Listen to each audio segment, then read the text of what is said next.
Hello friends, मैं नितिन और स्वागत है आपका यूट्यूब चैनल इन्फोटेक ऑफिशियल में। आज की इस वीडियो में हम बात करेंगे प्रधानमंत्री आवास योजना के बारे में। प्रधानमंत्री आवास योजना को 2016 में स्टार्ट किया गया था। इस योजना के तहत आपको 1,20,000 और 1,30,000 की धनराशि भारत सरकार की तरफ से दी जाती है। अगर आप ग्रामीण क्षेत्र से हैं, साथ ही साथ शहरी क्षेत्र से हैं, तो भी यहाँ पे आप अप्लाई कर सकते हैं। अगर आप आर्थिक रूप से कमजोर हैं, आपके पास में कोई भी मकान नहीं है, या फिर आप किसी ऐसे मकान में रहते हैं जो कि क्षतिग्रस्त है, टूटा फूटा है, उसकी छत नहीं है, दीवारें कच्ची हैं, तो ऐसी कंडीशन में आप प्रधानमंत्री आवास योजना के तहत अप्लाई कर सकते हैं। कुछ और भी यहाँ पे नियम और शर्तें हैं जिसके बारे में आपको जानकारी होना बहुत ही जरूरी है।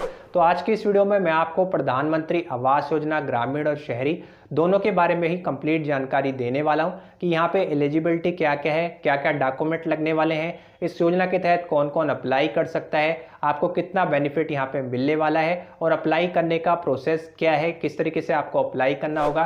साथ ही साथ आपको बताऊंगा कि क्या आप ऑनलाइन अप्लाई कर सकते हैं या फिर आपको ऑफलाइन ही अप्लाई करना होगा। तो चलिए आज की इस वीडियो को स्टार्ट कर लेते हैं, बट वीडियो में आगे बढ़ने से पहले चैनल को सब्सक्राइब कीजिए, साथ ही साथ नोटिफिकेशन बेल आइकन को ऑल पे दबाकर जरूर सेट कर लीजिए ताकि आने वाली सभी वीडियो के नोटिफिकेशन ईजिली आप तक पहुंच पाएँ। तो चलिए शुरू करते हैं। तो सबसे पहले तो आपको गवर्नमेंट ऑफ इंडिया के माई स्कीम पोर्टल पे एंटर कर जाना है। इस पोर्टल का लिंक आपको डिस्क्रिप्शन बॉक्स में मिल जाएगा।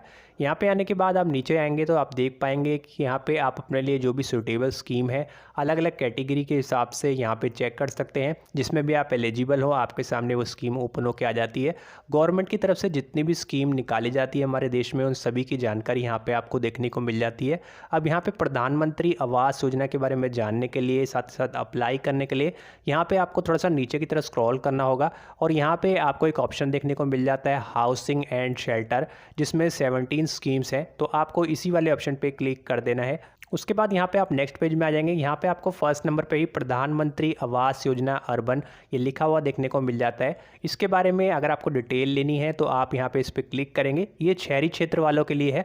अगर आपको ग्रामीण क्षेत्र का चेक करना है तो यहाँ पे आपको नीचे की तरफ स्क्रॉल करना होगा और यहाँ पे आपको एक ग्रामीण का ऑप्शन देखने को मिल जाता है। जैसे कि यहाँ पे रूरल का ऑप्शन दिया गया है, इस पर आप क्लिक कर देंगे।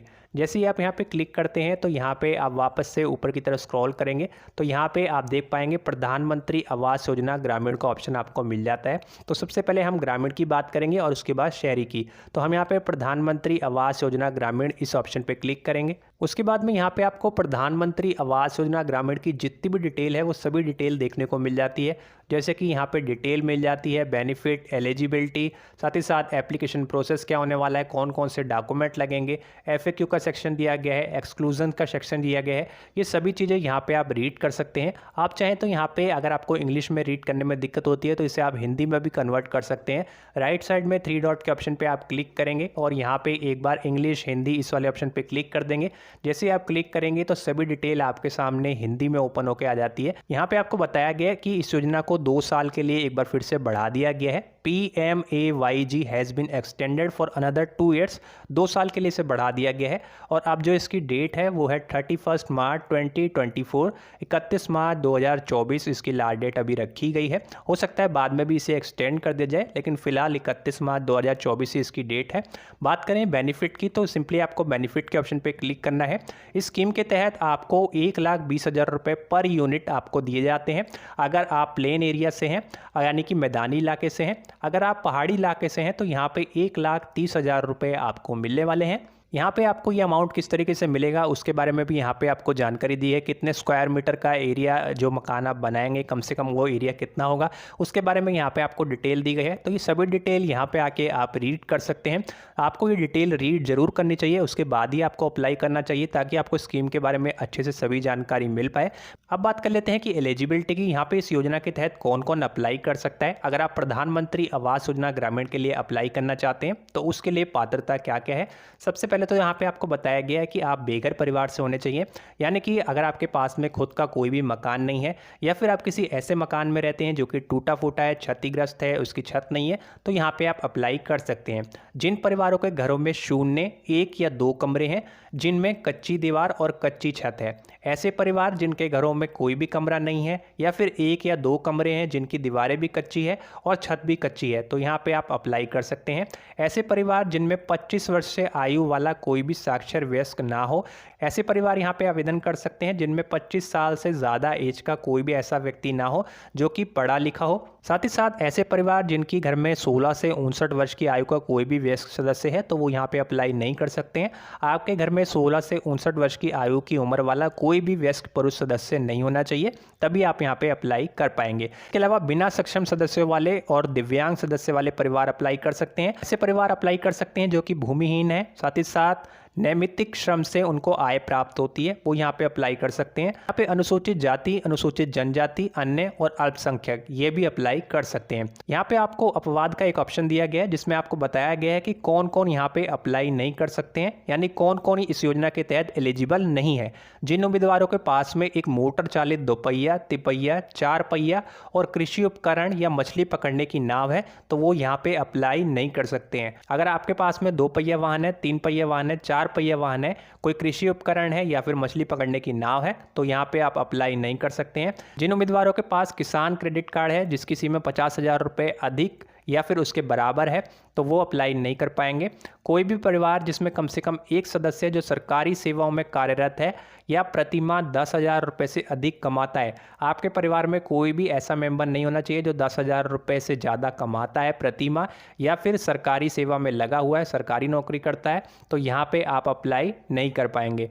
कोई भी व्यक्ति जो आयकर, पेशेवर कर का भुगतान करता है या एक रेफ्रिजरेटर या लैंडलाइन फ़ोन कनेक्शन का मालिक है, अगर आप इनकम टैक्स पे करते हैं तो अप्लाई नहीं कर सकते हैं। आपके घर में एक रेफ्रिजरेटर है तो यहाँ पे आप अप्लाई नहीं कर सकते हैं। अगर आपके घर में लैंडलाइन फ़ोन है तो भी यहाँ पे आप अप्लाई नहीं कर सकते हैं। तो ये यहाँ पे आपको डिटेल दी गई है कि कौन कौन यहाँ पे अप्लाई नहीं कर सकता है। अब बात कर लेते हैं कि प्रधानमंत्री आवास योजना ग्रामीण के तहत आप अप्लाई किस तरीके से कर सकते हैं, आवेदन आपको किस तरीके से करना है। यहाँ पे आपको अप्लाई करने के लिए आपके एरिया में जो भी आवास सहायक होते हैं, ग्रामीण आवास सहायक होते हैं जो प्रधानमंत्री आवास योजना के रजिस्ट्रेशन करते हैं, उनसे संपर्क करना होगा।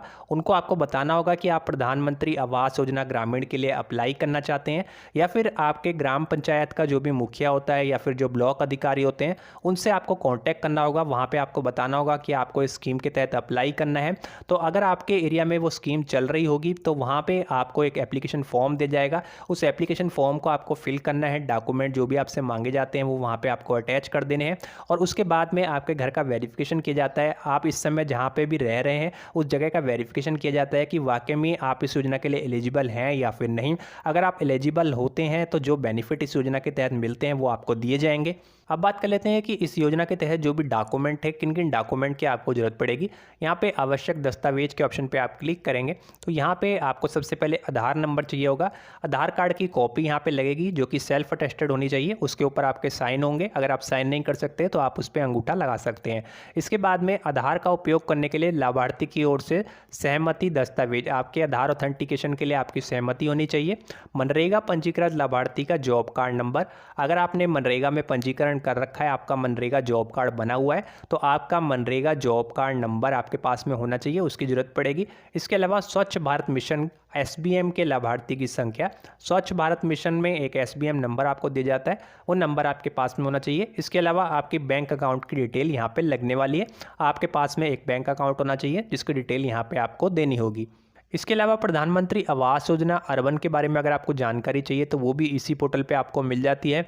यहाँ पे इसकी डिटेल आप देख पाएंगे, इस स्कीम के तहत आपको क्या क्या बेनिफिट मिलेंगे, कितना अमाउंट मिलेगा, सभी जानकारी आपको मिल जाती है। पात्रता के बारे में यहाँ पे आपको जानकारी देखने को मिल जाती है। प्रधानमंत्री आवास योजना शहरी के लिए कौन कौन से डॉक्यूमेंट की जरूरत पड़ेगी उसके बारे में यहाँ पे आपको जानकारी दी गई है।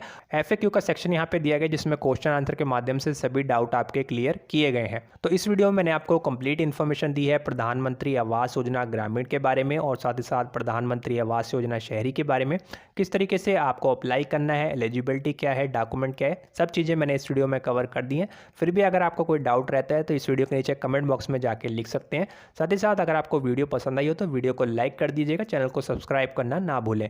तो चलिए आज की इस वीडियो में इतना ही, मैं आपसे मिलूंगा एक और नई वीडियो में, तब तक के लिए जय हिंद, जय भारत।